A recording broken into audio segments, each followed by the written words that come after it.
Hello, everyone, and welcome to Slash Film Daily for Thursday, November 8th, 2018. On today's episode, we're going to talk about the latest film and TV news and get some life advice from Chris. This is Slash Film Editor-in-Chief Peter Sciretta, and joining me on today's podcast is Slash Film Managing Editor Jacob Hall. Hello, hello. Senior Writer Ben Pearson. Hey, what's going on? And Writer Chris Evangelista. Hello. Let's jump into the news before we get to the life advice. We only have a little bit of news today, but let's start off with this Unmade Stanley Kubrick script, which is going up for auction. Ben, you wrote up this for slashfilm.com. What do we know? Yeah, in 1956, Stanley Kubrick, the director of movies like 2001: A Space Odyssey and The Shining, he co-wrote a screenplay for a movie called Burning Secret, which is an adaptation of a novella that actually has been made into a movie twice already, most recently in 1988. But Kubrick co-wrote a version of the script, and it was thought to be lost forever. And only this past summer did somebody dig it up and actually track down the finished version.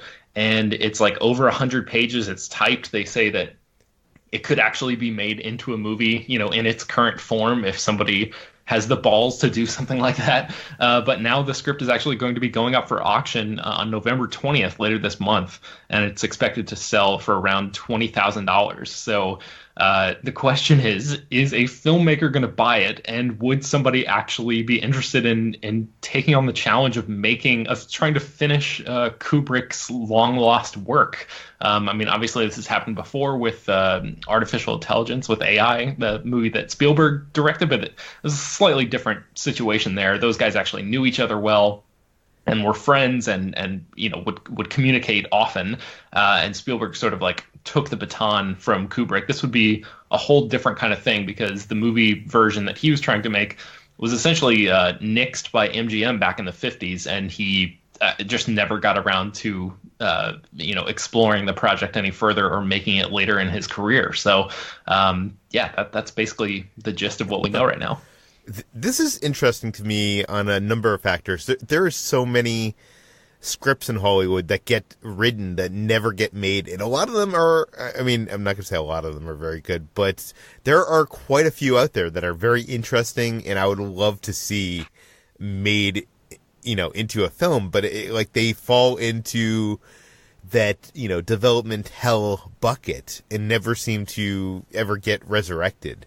And also, there are filmmakers like John Hughes is notorious for, I believe he could write a script in a matter of days.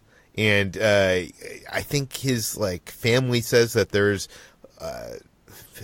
I could be getting the numbers wrong, but there might even be 100 unmade John Hughes scripts that they have, in their library. I would love to see someone, dig through there. There must be some gold there, right?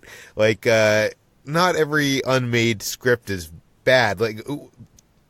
Jacob, would you like to see this unmade Stanley Kubrick movie, even though we don't really know too much about it? Would you like to see it brought to reality? No, I think you should let the past die. I'm sure it's a good screenplay. I'm sure it's interesting. Anything Kubrick touched is worthy of study. But it's reached a point where it's an artifact, and it's kind of thing where if it's going to be shot today, it's going to need work. It's going to need another writer to come in and clean it up and, make it function as a modern screenplay for modern filmmakers and modern productions. And why even court disaster by having somebody else come on to touch up Kubrick? Just have it sell for a lot of money and leave it at that. Okay, then maybe a coffee table book with the script, and maybe if they can find some of his concept art and stuff like that. Yeah, that's exactly what this should be. Kubrick has enough unmade projects to do several coffee table books. His unmade Napoleon movie that he worked on for years and years inspired its own massive book about how it never came together. And that's a really fascinating book if you ever find it. But yeah, I feel like movie making has changed, and a screenplay is a blueprint. The screenplay is important, but it's still one of many moving parts. So I think trying to make the lost Stanley Kubrick movie would feel disingenuous at best, because Kubrick is no longer involved at all, and he's not building the house. He just designed the house half a century ago. Yeah, I just wonder, okay, Ben, I'm going to pose this question to you. There's all these John Hughes scripts that I said are out there. Like, I don't think anybody's looking to watch the unmade John Hughes classic, but like there must be some good material to mine there somewhere, right?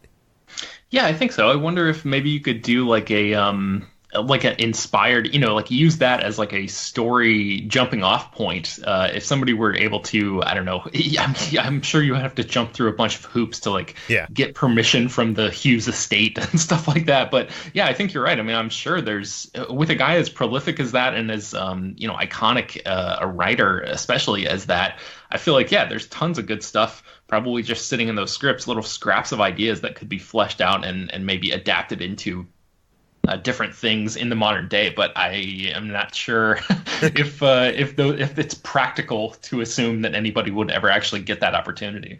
But John Hughes also wrote Baby's Day Out and Flubber, so let's not act like everything in that library is probably great. Oh, I'm not saying it is, but like, let's say 10% of it is. I mean, I think it's worth exploration. And I mean, we live in a day and age that we're getting the Ugly Doll movie, so... Oh, no, Pete, don't even bring that up. I think there's better alternatives, right, than the Ugly Doll movie.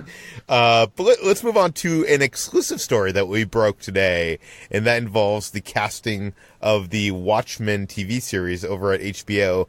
Jacob, you wrote this whole thing up for the site. What do we know? Yeah, well, we learned, and this is very exciting, is we know who Jeremy Irons... Actually, I should clarify. Why don't you tell us about this Watchmen TV series first, yes, and then tell us what we learned. Yes, for those of you who haven't been following this project, Damon Lindelof of Lost and The Leftovers is bringing Watchmen to HBO. But this is not an adaptation of the Alan Moore, Dave Gibbons comic series from the 80s. This is set in the same universe, sort of a sequel, but 30, 40 years after the events of the comic. So it's not a sequel to Zack Snyder's movie. It is not a remake of the comic or an adaptation of the comic. It's a spiritual successor, a loose sequel, a continuation of the universe, however you want to call it. But it's intended to be a companion rather than a straight-up adaptation. So with that said, we learned two key things about the show. We learned who Jeremy Irons is playing. We learned of his casting a few months ago. And we learned that Gene Smart has joined the cast. So we'll take these one at a time. The first one, Jeremy Irons, we've learned, is playing Adrian Veidt, or Veidt, I can't remember how to pronounce his name, a.k.a. Ozymandias from the original comic. You may remember from the comic or from Zack Snyder's film adaptation that he is the smartest man in the world, an industrialist, a millionaire. He's sort of a Steve Jobs, if Steve Jobs was a superhero type, who, spoiler alert, at the end of the Watchmen comic, fakes an alien invasion to kill thousands of people in New York City, but as a result of his actions, end the Cold War, end the threat of nuclear war, and save humanity from itself. So, and all the surviving superheroes in the Watchmen find themselves with this moral dilemma of, we just achieved world peace through genocide, and have to live with that decision. And so the idea is that we're catching up with Ozymandias, or Adrian, 40 years later, and what does that do to a person when he's been sitting with that guilt or that troublesome question under his skin for so long? And I love the idea of Jeremy Irons playing him. He's such a distinguished, brilliant actor, so good at playing creepy, troubled men. Yeah. And I really love this. And one thing I'll bring up before I toss it off to you, Peter, because I want to hear your thoughts on this, is that we saw some early set photos when they're filming the pilot from before the show was even picked up. I featured newspaper headlines saying that Adrian Veidt had died. So I'm wondering if this is going to be like a flashback-heavy character, like we maybe see him throughout his life as he grapples with the fact that he saved the world at such a great cost, or if maybe he's faked his death. But either way, I think that nailing an Oscar winner like this for this role is such cool casting. What do you think, Peter? Well, I'm not as huge of a Watchmen fan as you are, Jacob, so I'm probably the worst person to ask here. But I did read the comic back in the day, and I did watch the Zack Snyder film, which I actually enjoy more than most, I think. I know it's kind of divisive, especially... And it sounds like they're using the ending of the comic and not the movie in this continuation, right? Yeah, there's a giant alien squid in the comic that they... do not use in the movie, so it seems like this is very much a direct sequel to the comic as opposed to the Zack Snyder movie. But what I think is actually more interesting is this casting that we are exclusively reporting. Jean Smart, who is she playing? Jean Smart is playing a character named Agent Blake, an FBI agent tasked with hunting down vigilantes. So as you may remember from Watchmen, superheroes and vigilantes are banned. Either they've hung up their capes entirely, or the few of them that still worked after the ban worked for the government as black ops agents, as spies, doing dirty government work. So it makes sense that years later the ban would still be on, and there would be FBI agents tasked with doing it. But here's what gets interesting. Agent Blake shares a name with Edward Blake, the comedian, character from the original Watchmen comic series. And he died before the events of that series. He's only seen flashbacks, but his death triggers so many major events throughout that comic. His death is the triggering moment. So Jean Smart's character, as FBI agent, is either a tribute to that character, a winking nod to fans, or she is somehow connected to Edward Blake in some way, maybe a long-lost family member. And I know our pet theory right now is just us spitballing, is that this is Laurie from the original comic grown up, following in her father's work, because Silk Spectre, the superhero from the original comic, learns late in that story that Edward Blake is her long-lost secret father. So that's just us spitballing. All we know is that she's playing Agent Blake, FBI agent, she's kind of superheroes. Jean Smart is like TV royalty, 3-time Emmy winner. She's on Legion, Fargo, 24. So it's really not a really big name, not a really smart piece of casting. And whether she's playing just an FBI agent or a character from the Watchmen mythos, I'm excited to see what she does here too. See, I'm just so weirded out by this series. Like, I am a fan of Damon Lindelof. I am a fan of what he's done at HBO. I love HBO original series. I even like Watchmen. But Watchmen to me seems like such a niche comic book. Comic book fanatics love it, but the general public really have no knowledge of it outside of the Zack Snyder film. And I'm kind of wondering, Ben or Chris, what you guys think. Like, are people even going to understand what's going on here? Chris, why don't you weigh in first? I think the fact that it's separating itself from the comic by being a sequel is going to really work in its favor. Like, I don't think it's going to be like constant Easter eggs. Like, look, remember when this happened in the comic? I think it's probably going to stand on its own based on that statement that Lindelof put out where, he was saying all the other stuff is canon and it already happened. This is a new thing. So I think that's going to work in its favor. And that's what has me excited about this series. Like, if it was just going to be yet another straight adaptation of the comic, I'd probably really have very little interest in this. But I like the idea that he's doing a show set in this world. I think that's an interesting approach to this, and it's probably the best way to do it because there's really nothing more that can be said about the comic that hasn't been said already at this point. Yeah, I'm right there with you. I think that it's so cool. I'm very much looking forward to this because of that. I think like the idea of not doing another straight remake and like applying a whole new set of characters and creativity and stuff like that to this well-established universe is the kind of thing that I wish Hollywood would do more often. Like we are always talking about. Like this is like sort of the perfect blend between the artistic pursuits and creative pursuits of somebody like Damon Lindelof, who is an ambitious storyteller, and the like business needs and necessities of a company like HBO, who would, I'm sure, love to pull in people based on a property that has a bunch of name recognition. So they're sort of getting the best of both worlds. It's like the name recognition, but a story that nobody knows exactly what's going to happen. That's really exciting to me. Yeah, I mean, I trust in Lindelof that he can, write this for an audience that probably isn't, fans of the Watchmen comic. I guess my concern is, will people even try to watch this, thinking that like, oh, I didn't really love that Watchmen movie from Zack Snyder. I didn't read the comic, and this is like this whole world that looks weird with these, the costumes look kind of strange, and I don't know. I'm just wondering if the general population will be sucked in, but they watched The Leftovers, which is a very weird, story in its own. So I guess, HBO audiences are ready to, dig in a little bit. So, but let's move on to Jonny Quest. They have announced that they are making a Jonny Quest movie with the director of the Lego Batman movie. Chris, you wrote this up for the site. What do we know?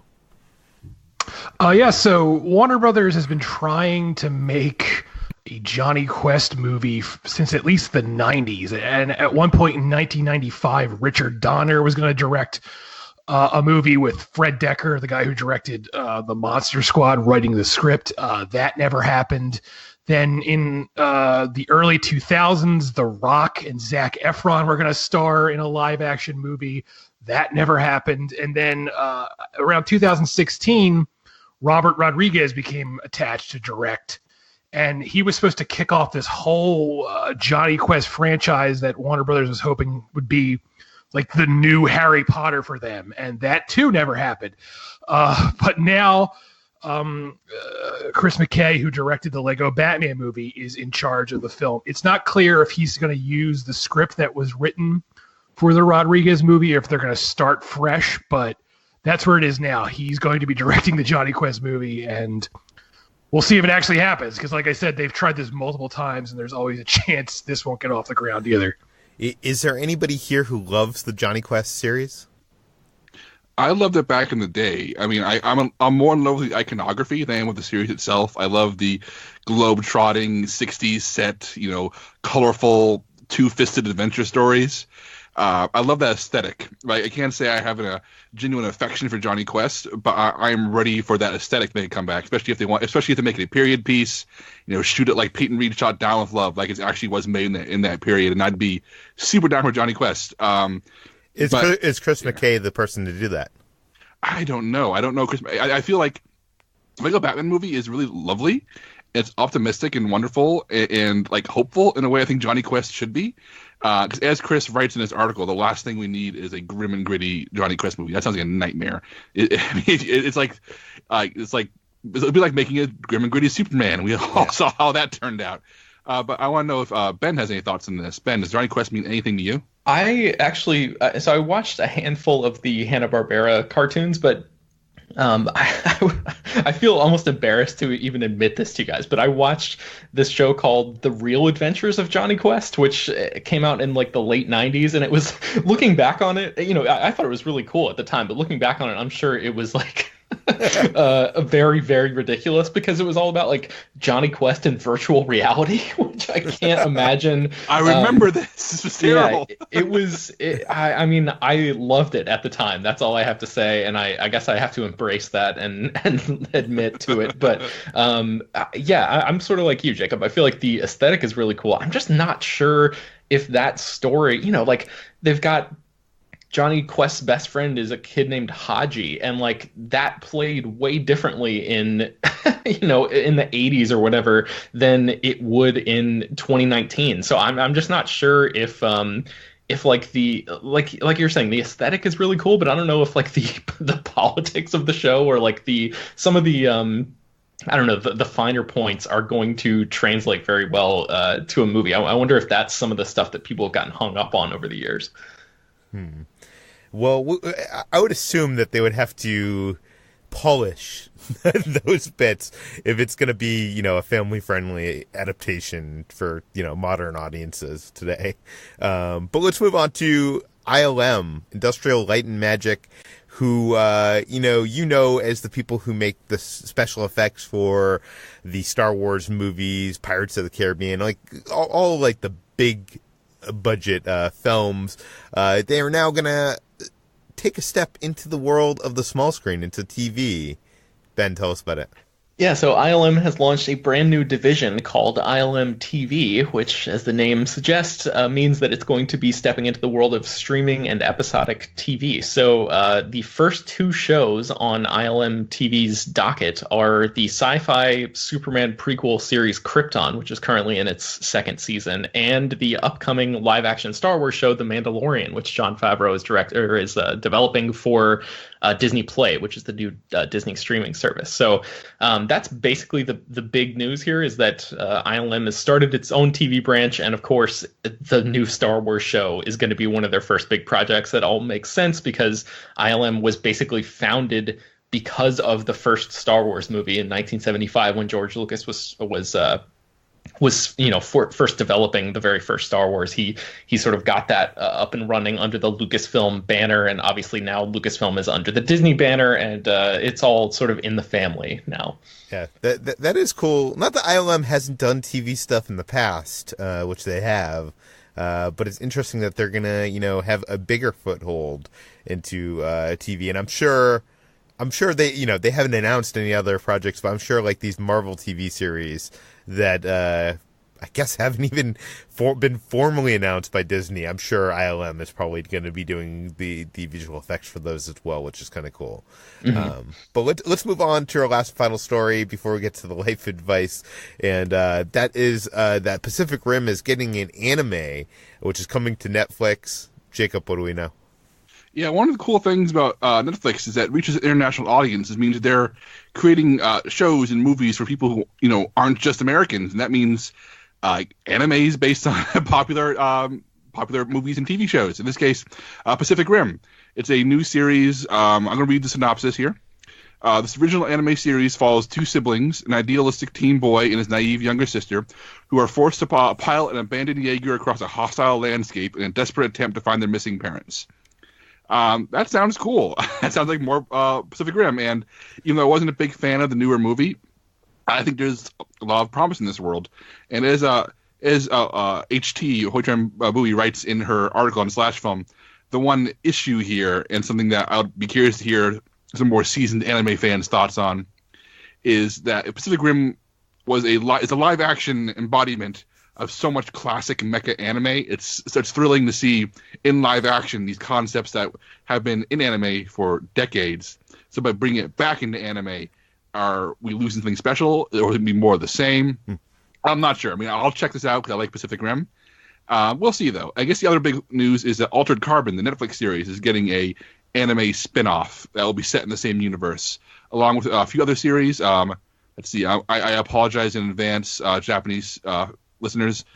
Tresse, Yasuke, and Kagaster of an Insect Cage from creators Koichi Chigara is behind Kagaster of an Insect Cage, and I can't find the creators of the other two. But yeah, and this is not the first time Netflix has made anime shows. They have quite a few up there right now. They're finishing up their Godzilla anime trilogy. But yeah, I love that. Even though I'm not the biggest anime fan in the world, I know my layman's of it. I know the basics. I'm thrilled that they see there's an audience for this, and that they're like branching out and trying all kinds of international productions that can appeal to people from all stripes. But what do you guys think? Would you watch an anime Pacific Rim? Well, the most appealing thing to me in Guillermo del Toro's original Pacific Rim was the world building that he created with that movie, and I feel like I would like to see it from like a small, like this ground level of like a story with kids and a Jaeger. I think that's a lot more interesting to me than kind of from the up high government kind of save the world. I'm kind of getting tired of like these big budget, blockbusters all being about the world being at stake. I want more, personal stakes. I want more Back to the Futures, if you will. Ben, Chris, do you have any thoughts on this one? I'm not a huge anime guy. Just like, I don't know. I'm Star Wars Resistance, is that what it's called? The new sort of anime style Star Wars show. Like, just the look of that doesn't really do anything for me. I don't know. I haven't heard great things, so I'm not sure if I would go out of my way to check this out, honestly. I know HT would probably slap me if she heard me say that, but I don't know. Chris, what do you think? No, it's not for me. It's a no from Chris. I'm not big into You guys are completely discounting an entire medium of storytelling.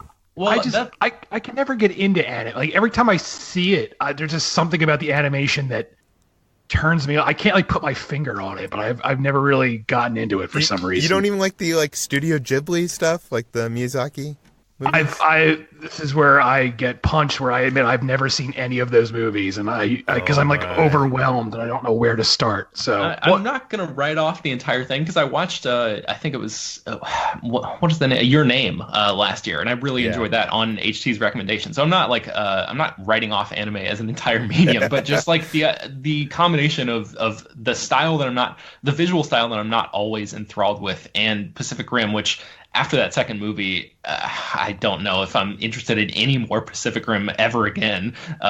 It just doesn't necessarily appeal to me. Chris, I feel like there's a new segment in here where like HT recommends an anime for you to watch, and then you guys have a conversation about it. I think like Jacob is doing something with that, or maybe I'm imagining that. I don't know. I'll tease some of the slash film sausage being made. HT and I are developing a Jacob and HT watch anime thing. It was originally going to be a written series, but we've been considering making it a podcast instead. We're still figuring that out, so we'll see. Very cool. Okay, let's move on to Advice Corner. It's Chris's Advice Corner. It's Chris's Advice Corner. Okay, so before we get into the new bit of advice, let's talk about some reaction we got to last week. Last week, Chris gave some advice on when it is all right to show your child maybe questionable movies. And we got a couple of responses for that. We got Gabe from Richmond who wrote in that the whole conversation kind of unjarred a memory loose for him. His mother took him and his brother to see Ghost when he was 9 and his brother was 7. Ghost being the movie with Patrick Swayze, Demi Moore, and Whoopi Goldberg. At this point, he had seen all the Star Wars movies, Indiana Jones, Gremlins, but for some reason, Ghost scared the shit out of him because of the, quote, frank display of death. It just terrified me. For what seemed like a month, I tried to sleep with the lights on because the deaths in the movie haunted me. Eventually, I got over it, but damn, it broke my 9-year-old brain for a few months. So, I guess I want to ask you guys if you had any, like, instances in your childhood of seeing a movie that might not even be, like, a scary movie. Like, Ghost is not something I would think, like, is a movie where you can't show a child, but it kind of deeply disturbed you or scared you in some way. I'll go ahead and jump in first here. Sorry, Chris, to hijack your advice column with my own ranting. But I know I mentioned in the podcast in the past that the ending of Indiana Jones and the Last Crusade, where the Nazi chooses poorly and turns into a skeleton, was burnt in my brain for years. Like, I could not watch that scene for years and years and years. The movie otherwise, like, wore out the VHS tape watching. But I also was very traumatized by the strange fiery clouds that hide the UFOs in Independence Day. Not the aliens, not the actual UFOs, but only those early scenes with the fiery clouds that hide the UFOs. That gave me nightmares for years and years and years and years, like way longer than I care to admit. Were you afraid that the clouds outside were going to turn to fire? I think so. Like, I would like look out the sky before I went to bed to make sure there weren't fire clouds hiding aliens. It's like, I think a UFO I could deal with. Like that's a UFO. I know what that is. But if there's a fire cloud above the sky, who knows what's in that thing? That was very upsetting. And the last one, Ernest Scared Stupid. Those trolls. The trolls in Ernest Scared Stupid are legit scary and haunted me for a long time. In a movie that's otherwise incredibly silly and not scary at all. So those are some quick ones of movies that aren't scary and still really upset young me. See, I'm having a hard time of thinking of movies that aren't scary that terrified me. There were a lot of movies as a child that kind of terrified me. I've talked about in the past, what is it, Ghoulies, where the monster comes out of the toilet. I was afraid to sit on the toilet for a long time after that. And The Gate, where there's this eye that appears and the main character's hand, and that like terrified me for a long time as well. And I think I've also mentioned Skeletor from the Masters of the Universe live action movie was haunting my dreams. I guess that's probably the best example because that wasn't supposed to be like horrific. That was kind of supposed to be kind of a family blockbuster of some kind. Chris, you mentioned one last week, right? Yeah. Well, yeah. I mentioned the large Marge scene in the first Pee Wee Herman movie terrified me as a child to the point where I couldn't watch it. I had to close my eyes when it came on. I can't think of one that I watched as a kid, but I watched Return to Oz for the first time this year, and the imagery in that movie, that's a good example of something that's not necessarily a quote-unquote scary movie that I think a lot of kids might have seen, and the imagery in that movie is terrifying. There's so much weird, freaky stuff in there that I was freaked out as a 30-something-year-old. I can't imagine maybe watching that movie as a kid. I'm sure we have a bunch of listeners who may have caught that and been scarred for life.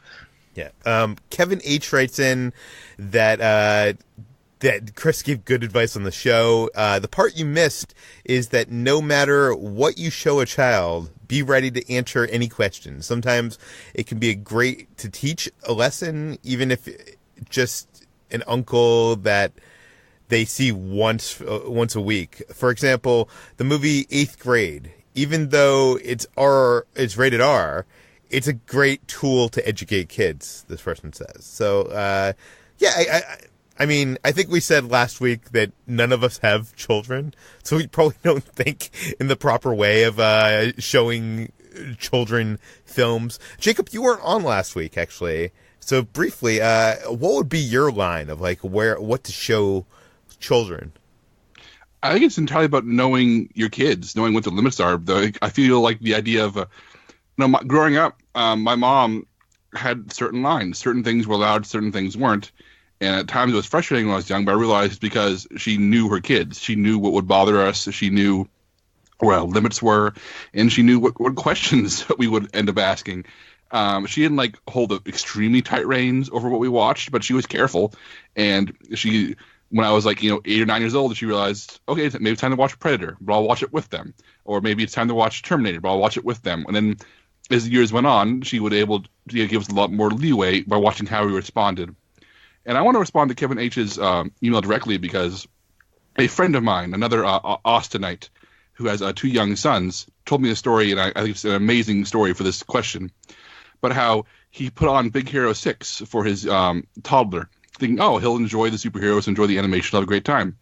But there's a moment in Big Hero 6 where a seemingly good character betrays the hero and turns out to be the villain. And his young son did not understand the concept of betrayal. He had never seen a bad person pretend to be good before. The concept that a bad person could be hiding in plain sight was so new to him that it upset him to the point where he started crying. So he actually had to sit down with his young son and talk about how bad people pretend to be good so they can hide in society. He had to have the conversation from Big Hero 6. So Kevin H. is really on point here. This is something that parents should definitely consider. And it's interesting. Your life advice is almost the same as what Chris gave last week. But let's move on to some new life advice. Nicholas E. from Chicago Heights, Illinois, writes in that he is an aspiring filmmaker. Probably like a good portion of your listeners, I spend a lot of free time writing and outlining full-length script. Within the past few years, I've co-written and co-directed a short film with a great team of actors and crew, and I directed a documentary I made for a loved one. Since then, my main collaborator has made the move out west to pursue his passion in filmmaking by going to school. And I guess my question is, with all the risks that it comes from moving across the country, finding a new job, finding a place to live, etc., do you think it's something worth doing, or do you think I should stay home, focus on my writing, and try to find a group out here in Illinois to work on a full-length film with? I'm not completely sold on film school, but I'm not opposed to it. My main concern is being able to afford the cost of living while trying to pursue my very costly goals in Los Angeles. So, Chris, you have already answered the question about film school. Yes. And I don't think we need to go back into that, but do you think a filmmaker who is this dead set on, making it in Hollywood, do they need to move to Hollywood? I don't think it's 100% necessary, but if you can do it, you should. At the same time, don't think, just because you're in Hollywood, you're finally going to get your foot in the door, because there are a million people who go to Hollywood and end up, waiting tables. So don't think you're going to instantly make it.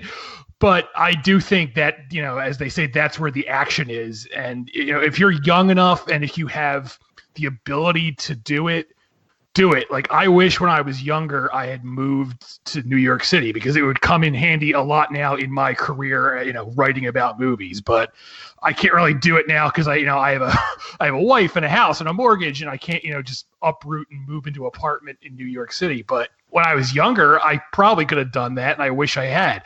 But, that's neither here nor there. But if you can do it, if you can get all the way to California, and if you can find a place to live, and if you can pull that off, I would say do it. But don't do it if it's like 100% impossible. Don't risk it all for that. It's not, you can probably get your foot in the door some other way, but if you can get to California, go for it. I think it's kind of important to push yourself outside of your hometown at some point, be it, college or, moving away for a few years. I feel like that, like what you're saying, does give you a greater perspective of, life in this world. But also I'll give you a quick answer from my point of view, because before I started Slash Film, I wrote and directed a feature film called Escaping Reality. I've written about it on the site. I'll link it in the show notes. But I did that in a small town of Natick, Massachusetts. And it was much easier to find locations for free, people to act in the movie for free, crew for free. When you move to Los Angeles, you will find a lot of people that want to be in movies, but every diner is going to charge you a ton of money for the location. You're going to have to get permits. Don't even there's no way to grill it. You're going to have much better talent here in terms of acting and even behind the camera.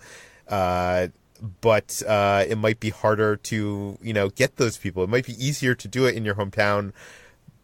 But on the other side of that, in the end of the day, I was not very happy with the feature film I ended up making, and it's partially my fault as a writer. I don't think it was a great story, but on the other hand, we did, the whole team was not a team of experienced people in LA, so I think it's a two-sided coin.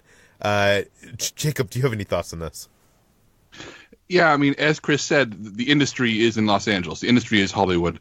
And if you can get there, it's where you go. I went to film school, and I weighed heavily, do I go to LA or not? And by my final year of school, I was starting to realize, I'm not very good at making movies, and my career started shifting. But I know people who made the move, and they're out there, nose to the ground, trying to get work. And, it can take years and years and years to make it happen.